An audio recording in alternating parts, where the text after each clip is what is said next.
ब्रह्म ऋषि गुरुवानंद स्वामी गुरुदेव कौन हैं? गुरुदेव का परिचय देना हमारी क्षमताओं से परे है। वास्तव में इस प्रश्न का उत्तर तो मात्र गुरुदेव के पास है, क्योंकि गुरुदेव विश्व के कुछ गिने चुने उन महापुरुषों में से हैं जिनके पास इस यक्ष प्रश्न का उत्तर है कि मैं कौन हूं। हमने हमारी सीमित दृष्टि से गुरुदेव की असीमित क्षमताओं को देखा है, अनुभव किया है।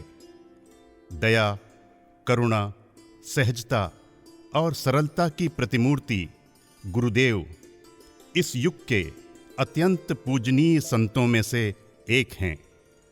45 वर्षों से निरंतर साधना में रत पूज्य गुरुदेव ने कुंडलिनी जागरण एवं समस्त चक्र जागृत कर लिए हैं। आज के युग में कुछ ही संतों ने आध्यात्मिकता के इस शिखर को स्पर्श किया है। भारतीय ऋषियों, मुनियों और संतों ने हजारों वर्ष तपस्या कर जो अभूतपूर्व ज्ञान प्राप्त किया है, गुरुदेव उसी के अत्यंत समर्पित शोधार्थी हैं। उन्होंने मात्र दैवीय शक्तियां ही प्राप्त नहीं की, अपितु ऐसी सिद्धियां जो विलुप्त प्राय थीं, उन्हें भी पुनः अस्तित्व में लाने में वे सफल रहे हैं। गुरुदेव संपूर्ण वैदिक साहित्य के ज्ञाता हैं। इसके अतिरिक्त वे जैन धर्म, बौद्ध धर्म, इस्लाम एवं ईसाई धर्म के भी प्रकांड विद्वान हैं।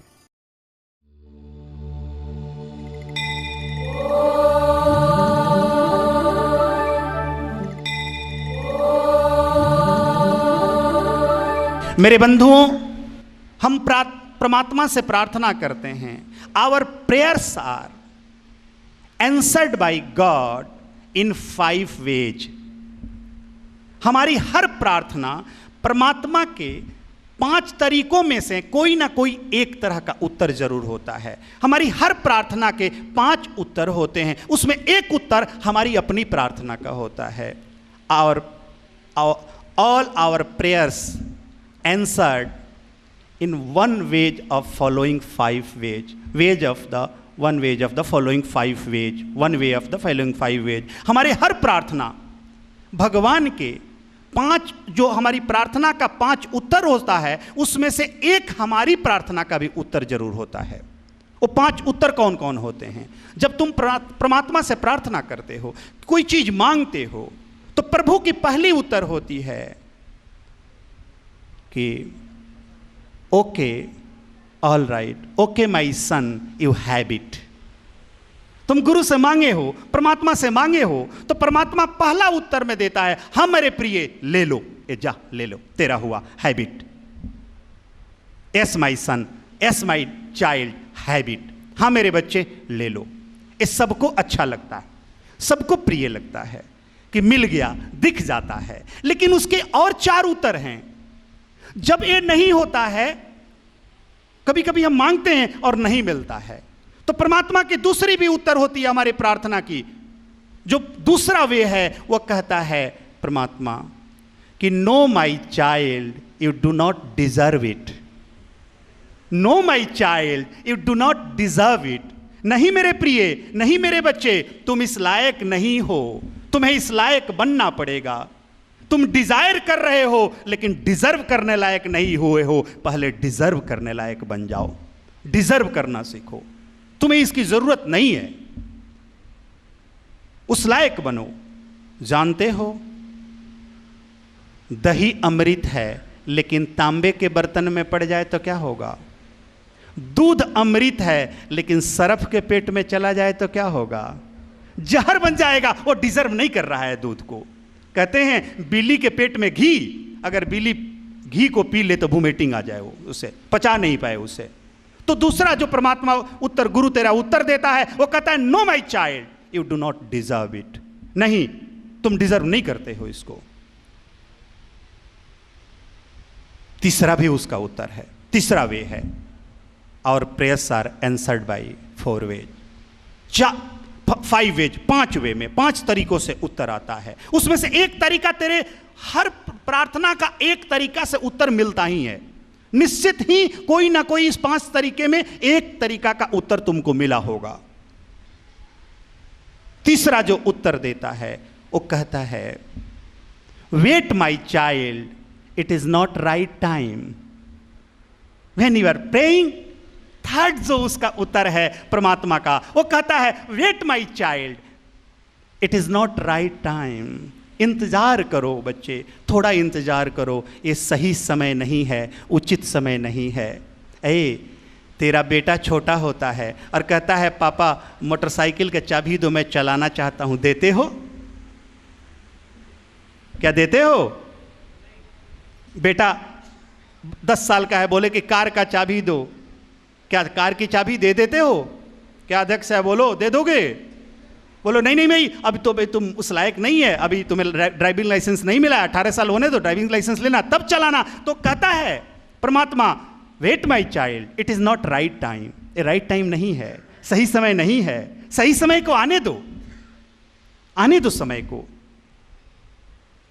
मेरे बंधुओं, कभी कभी हम जल्दी कर जाते हैं, ईश्वर से कोई चीज मांगते हैं और पता नहीं होता है कि ईश्वर को क्या करना है, इसलिए कि वो बहुत विराट है।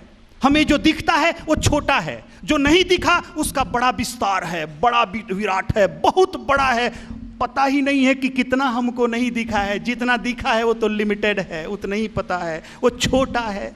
तेरी आंखें जो देख पाई है वो बड़ी छोटी चीज़ों को देखी है, इसलिए कि आंखों की ये क्षमता है, एक उसकी अपनी बाउंड्री है, वो उतने ही देख सकती है। जो तेरी आंखें नहीं देखी उसका बड़ा विस्तार है, वो बड़ा विराट है, बड़ा विराट है, जो तुम नहीं देख पाए हो। तो परमात्मा का हर चीज को स्वीकार करो, एक्सेप्ट हिज ग्रेस ग्रेसफुली। तीसरा जो उत्तर है, परमात्मा कहता है कि wait my son, it is not right time. इंतजार कर मेरे प्रिय, ये उचित समय नहीं है, समय आने दे। हो सकता है आज मिले वो खराब हो जाए। हमारी जो प्रार्थना है उसका जो चौथा उत्तर क्या होता है, you have to complete your suffering. जो तुम्हारे सफरिंग है, जो तुम्हारे कर्म बंधन है, जितना तुमको सफर करना है, उन समय काल को तुम्हें काटना पड़ेगा, पूरा करना पड़ेगा। अगर तुम पूरा नहीं किए तो फिर अगला जन्म लेना पड़ेगा, अगले जन्म में काटना पड़ेगा। तो परमात्मा कहता है कि be patience my son, don't worry, परेशान मत हो, तुम्हें तेरे कर्मों को काटना ही पड़ेगा और इसलिए तुम इसको काट, खुशी खुशी काट।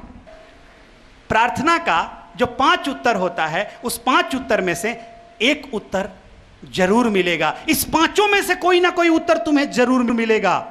इस 5 प्रकार में से एक प्रकार, कोई ना कोई तेरे प्रार्थना का कोई ना कोई उत्तर मिलता है। इसलिए एक कीप इट प्रेइंग, हमेशा प्रार्थना करते रहो, प्रार्थना करना मत छोड़ना मेरे बंधुओं। जानते हो, तुम जो उत्तर मांगते हो सकता है उसके पास देने के लिए कहीं और अच्छा है। जानते हो, एक छोटी इंसिडेंट है।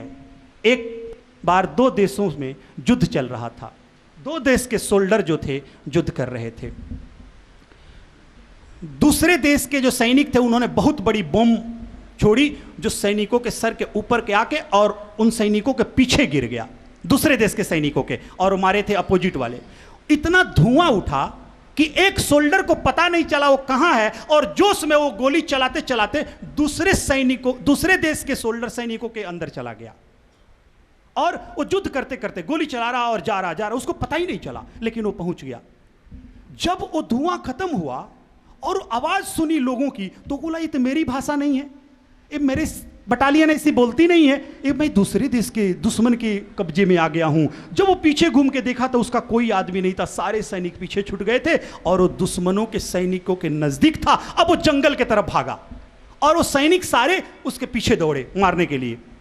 जंगल में बहुत सारे बड़ी पहाड़ थी, वहां जंगल था, उसमें बहुत सारी गुफाएं थी। एक गुफा में वो छुप गया जो अंधेरा था, छुप करके डरा और वो भगवान पर बहुत विश्वास करता था, प्रार्थना करता था ईश्वर से, बहुत रोज करता था। उस दिन भी प्रार्थना किया, हे प्रभु अब मुझे बचा लो, मेरी अंतिम समय है, मैं बहुत दुख में हूँ, घिर गया हूँ दुश्मनों से, मेरा कोई नहीं है, सब मेरे पीछे छूट गए, मैं अकेला आया हूँ।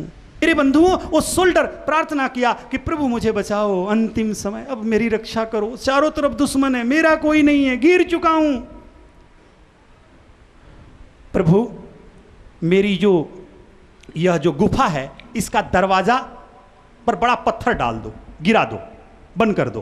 वो प्रार्थना किया, पत्थर नहीं गिरा। तब तक सारे गुफाओं को सैनिक चेक करने लगे, दुश्मन के सैनिक। उनको पता है कि कोई यहां दुश्मन का सैनिक भाग के आया है और किसी न किसी गुफा में छुपा होगा। वो लगे चेक करने, एक एक को चेक करते गए। इसकी गुफा नजदीक आ गई। अब वो कहा, प्रभु कोई पत्थर गिरा दो, बंद कर दो इस गुफा को। पत्थर नहीं गिरा। कहा, क्या प्रभु तुम मेरी रक्षा नहीं करोगे? मैं तेरी इतनी प्रार्थना किया हूं, अभी भी कर रहा हूं, अंत समय आया तो तुम भी मेरी रक्षा नहीं करोगे? और बहुत रोने लगा। तब कहा कि प्रभु एक दीवार बना दो बहुत बड़ा, कि मेरी गुफा का दरवाजा ढक जाए, पता नहीं चले, नहीं आएंगे। नहीं तो इतनी बड़ी पत्थर गिरा दो कि उनसे हटे नहीं चले। परमात्मा नहीं गिराया। वो निराश होने लगा। तब तक देखा कि एक मकड़ा जाल बिनने लगा उसके गुफा के सामने। एक मकड़ा आता है और वो अपना जाल बनाने लगता है, स्पाइडर आकर के, मकड़े का जाल। तब वो हंसने लगा। कहा, प्रभु तुमको मजाक करने के लिए मैं ही मिला क्या? इस सैनिकों की इतनी तलवार, बम और गन, ये मकड़े का जाल रोकेगा, मुझे बचाएगा? अब मेरी बगल गुफा में आ गए हैं, अब मेरे गुफा में आने वाले हैं। अरे मैं तुमसे मांगा था वाल और तुम बना रहे हो मकड़े का जाल। क्या हो प्रभु तुम? आज मैं ही तुम्हें मजाक के लिए मिला, कर लो आज तुम्हारा समय है। बहुत कुछ प्रभु को कहा। सैनिक उसके गुफा के सामने पहुंच गए गन लेकर के, और सारे गुफा को चेक कर लिए। बोले अब एक ही गुफा बताए, घुस। जैसे ही एक सैनिक अंदर घुसने लगा, उसके चेहरे पर मकड़े का जाल लगा। तो उसने कहा, अरे भाई, दूसरा कहा, रुक, अरे इसमें क्यों अपना समय बर्बाद कर रहे हो? 99 में समय बर्बाद किए, वो मिला नहीं। अगर वो आदमी इसके अंदर छुपा होता तो मकड़े का जाल कैसे होता? ये तो टूट गया होता, मकड़े का जाल। अभी भी अगर ऐसे ही बना है, ताजा के ताजा, मतलब इसके अंदर कोई नहीं गया है।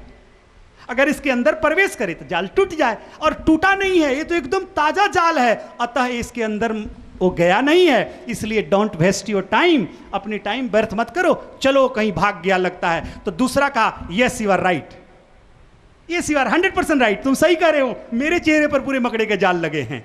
और सैनिक वहां से लौट जाते हैं। जब लौट के जाते हैं तो कहता है, हे प्रभु तुम धन्य हो, तुम्हें बचाना था मकड़े के जाल से, तो वाल कैसे बनाते? तुम्हें बचाना था मकड़े के जाल से, तो वाल कैसे बनाते? अगर हो सकता वाल बनाते तो सैनिक तोड़ देते बम से, हो सकता अगर पत्थर डालते थे हटा देते, और जो इनसे नहीं हटता वो तो मुझसे भी नहीं हटता, मैं ही अंदर मर जाता। तो प्रभु तुमको बचाना था मकड़े के जाल से, इसीलिए तुमने वाल नहीं बनाई। तो परमात्मा कहता है, B patience my son, be happy, don't worry, I have something better for you. तेरे लिए मेरे पास जो तुम प्रार्थना किए हो, जो मांग रहे हो, उससे भी अच्छी चीज देने को है मेरे पास। आराम से रहो, मत घबराओ मेरे बंधुओं, मत घबराना, अपनी प्रार्थना कभी मत छोड़ना। इसलिए इन 5 उत्तरों में से तेरे प्रार्थना का कोई ना कोई एक उत्तर तो जरूर मिलेगा, निश्चित मिलेगा। तुम सोच कर देख लेना, तुम सोच कर देख लेना कि इन 5 उत्तरों में से, इन 5 आंसर में से एक आंसर जरूर मिलेगा। इसलिए दुखी मत होना और keep it praying, keep it praying. हमेशा प्रार्थना करते रहो, प्रार्थना मत छोड़ो, प्रेम मत छोड़ो, अपने जीवन में करते रहो। इसलिए कि एक उत्तर तो मिलना ही है, और जो मिल जाए एक्सेप्ट, हार्टेडली एक्सेप्ट इट, हृदय से उसको स्वीकार करो। Accept his grace gracefully, accept God grace, his grace gracefully, उसके ग्रेस को स्वीकार कर लो। इसलिए कि जब तुम विश्वास करते हो, in faith there is never wrong, in faith there are never wrongs, never wrongs. विश्वास में गलत हो ही नहीं सकता है। In faith there is everything right, in faith there is everything is right, in faith even wrong is right, in faith even wrong is right. In faith they are no wrong, never wrong. In faith there is right, and in faith even wrong is right. अगर विश्वास है तो वहां गलत हो ही नहीं सकता, और विश्वास है तो वहां हमेशा सही होगा, और विश्वास में अगर गलत भी है तो सही है. जा, इवन रॉन्ग इज राइट. और देख लेना, राणा ने विष दिया, मीरा ने मानो अमृत पिया. राणा विष देता है, गलत है विष, अमृत नहीं है, लेकिन मीरा को इतना विश्वास होता है कि उसे अमृत बनाकर पी लेती है, अमृत मानकर पी लेती है. और राणा विष देकर मर गया, और मीरा विष को पीकर अमृत हो गई, अमर हो गई. देख ले, राणा ने विष दिया, मीरा ने मानो अमृत पिया. राणा विष देकर मर जाता है, लेकिन मीरा विष पीकर अमर हो जाती है. The in faith even wrong is right. एक बात बताएं, तानसेन बहुत बड़ा गायक हुआ, बहुत बड़ा गायक हुआ, और वो राजा अकबर के दरबार में गाता था. अकबर एक दिन कहा, यू आर द बेस्ट, तुम दुनिया के सबसे अच्छे गायक हो, you are the best singer, better than you never get in world. तुम्हारे से अच्छा सिंगर कोई है ही नहीं संसार में. तान से कहा, क्षमा करना राजा, मैं अच्छा हूं, गुड हूं, द बेस्ट नहीं हूं, मुझसे भी अच्छा एक गाता है. तो अकबर कहा कि तुमसे अच्छा कौन गा सकता है, हो ही नहीं सकता. बोला, हां, मेरा गुरु है हरिदास, मेरा एक गुरु है हरिदास जो मुझसे भी अच्छा गाता है. तो राजा बोला, अकबर उसको लेकर आओ. तो बोला, यही तो मुश्किल है, वो आने वाला नहीं है. बोले, जितना पैसा लगे जाके ले लो. बोला कि वो खरीदाने वाला भी नहीं है, वो पैसे से आने वाला नहीं है.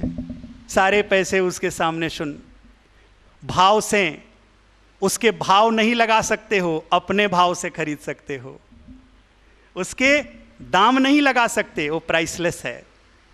अगर भक्ति की भाव होगी तभी आएगा. तो बोलो, तब कैसे सुनेंगे, बोलो.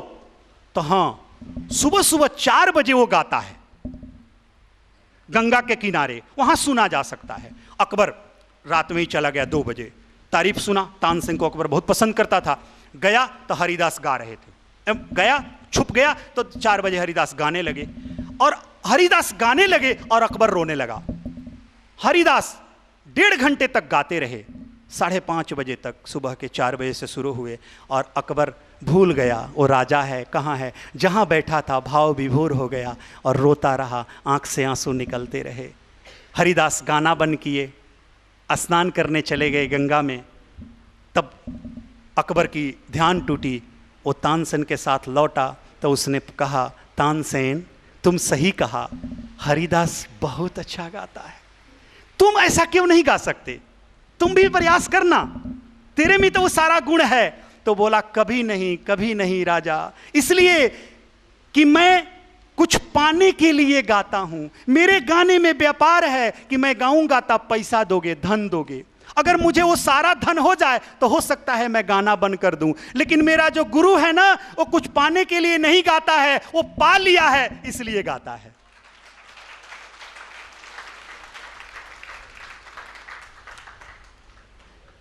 वो कुछ पाने के लिए नहीं गाता है, वो सब कुछ पा लिया है इसलिए गाता है. मेरा गाना याचना है, मांगना है, और उसका गाना ओवरफ्लो है, ओवरफ्लो हो रहा है. तो देख, परमात्मा का हर चीज ओवरफ्लो होता है. सूर्य के प्रकाश ओवरफ्लो है, तुमसे कुछ मांगती है.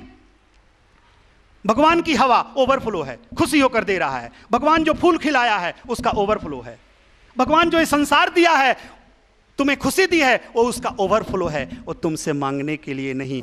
इस परमात्मा ने कभी राम के रूप में, कभी कृष्ण के रूप में, कभी महावीर, कभी बुद्ध, कभी विवेकानंद, कभी शंकराचार्य, ऐसे ऐसे महापुरुषों के रूप में परमात्मा अपने आप को स्थापित किया, उनसे वही कार्य करवाया जो कराना है. तो तुम्हें भी जो कार्य मिला है उसको सुंदर ढंग से करना मेरे बंधुओं, इतनी पवित्रता से करना, इतनी सुंदर ढंग से करना कि उस कार्य को लोग जुगों जुगों तक याद कहे. कहते हैं, मेरी एक कविता थी कि अद्भुत जीवन, उससे मिली एक कविता अभी कुछ दिन पहले मैंने देखा, इतनी सुंदर वो कविता है कि जीवन के पटल पर सींचो अपने जीवन को ऐसा, सींचो अपने जीवन को ऐसा, जियो उस परम जीवन को ऐसा कि महामृत्यु भी तुमसे हार जाए। जियो उस जीवन को ऐसा कि महामृत्यु भी तुमसे हार जाए। संसार के पटल पर, इस संसार के पटल पर खींचो ऐसा कर्म का अपना, खींचो ऐसा कर्म कि तेरे बीत जाने के बाद भी यह संसार गीत गाए, यह संसार गीत गाए। ऐसा जियो अपने जीवन में कि महामृत्यु से भी तुम जीत जाओ, महामृत्यु से भी जीत जाओ। जीतने का अर्थ ये नहीं कि कभी मरो ही नहीं। बच्चों, मरता वो है जो कभी जीता नहीं है। जीते हुए व्यक्ति, जीवित व्यक्ति कभी मरता ही नहीं। राम कभी नहीं मरे इस संसार से, कृष्ण कभी नहीं मरे, शिव, हनुमान, महावीर, बुद्ध एक कभी नहीं मरे। कहां मरे? आज भी जीवित हैं। तो ऐसे जियो अपने जीवन को, इतना सुंदर जीवन को बनाओ कि महान मृत्यु भी तुमसे हार जाए। और इस संसार में अपने कीर्ति का, अपने कर्तव्यों का, अपने कर्म की ऐसी लाइन खींचो कि तेरे बीत जाने के बाद भी लोग तेरा गीत गाए, तेरा गीत गाए। कभी जीवन में ऐसे कार्य मत करना मेरे बंधुओं कि तेरे मरने के बाद सही तुम मर जाओ, या शरीर त्याग सकते हो। लेकिन एक बात तुम्हें बताएं, हमारे जीवन में हर कार्य जो है यही का यही रहेगा। लेकिन जो तुम अच्छे कर्म किए या बुरे कर्म किए रहोगे, कर्म मरने के बाद भी हमारा पीछा नहीं छोड़ता है, मरने के बाद भी पीछा नहीं छोड़ता है। वहां भी कुकर्म जाकर तुम्हारे पीछे करेगा और सुकर्म जाकर वहां भी तुम्हारा पीछा करेगा। तो एक चीज अपने जीवन में हमेशा देखना, हमेशा सोचना, कुछ ऐसा कार्य इस संसार में जरूर करके जाना कि तेरे बीत जाने के बाद भी संसार गीत गाए, संसार गीत गाए। उन एक कार्य जरूर करके जाना।